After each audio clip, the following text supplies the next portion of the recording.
അങ്ങനെ ഇന്ന് നമ്മുടെ അപ്പുക്കുട്ട ആദ്യമായിട്ട് അംഗൻവാടി പോയിരിക്കുകയായിരുന്നു. പോയപ്പോൾ വീഡിയോ എനിക്ക് എടുക്കാൻ പറ്റിയില്ല. അപ്പം ഞാൻ ഇപ്പോൾ അപ്പുക്കുട്ടനെ വിളിക്കാനായിട്ട് പോവുകയാണ് കേട്ടോ. അപ്പോൾ ഇടയ്ക്ക് ഞാൻ ടീച്ചറിനെ വിളിച്ച് ചോദിച്ചു എങ്ങനെ ഉണ്ടെന്നൊക്കെ. അപ്പോൾ അടിപൊളിയാണ്, കുഴപ്പമില്ലെന്നൊക്കെ പറഞ്ഞപ്പോൾ ഇച്ചിരി ആശ്വാസമായി.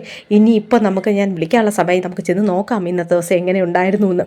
ഓക്കെ, ഞാൻ വിളിക്കാനുള്ള അവിടെ സ്ഥലത്ത് എത്തിയപ്പോൾ തന്നെ എന്താ ആൾ നിൽക്കുന്നുണ്ടോ, എന്നെ കാത്തു തന്നെ നിൽക്കുക. അംഗൻവാടിയുടെ അവിടെ നോക്കുതാണ്ടോ കണ്ടോ, അമ്മ അമ്മ എന്ന് പറഞ്ഞ് വിളിക്കുന്നുണ്ട് കേട്ടോ. ഇനി നമുക്ക് കേൾക്കാം. അപ്പുക്കുട്ട ഹായ്, എങ്ങനെയുണ്ട് അംഗൻവാടി? അടിപൊളിയാണോ അംഗൻവാടി? എന്തൊക്കെ കഴിച്ച്? പാൽ, പിന്നെ ചോറുണ്ടോ?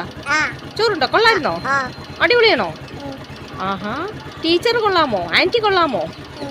ഇനി നാളെ പോവാം. ഓക്കേ,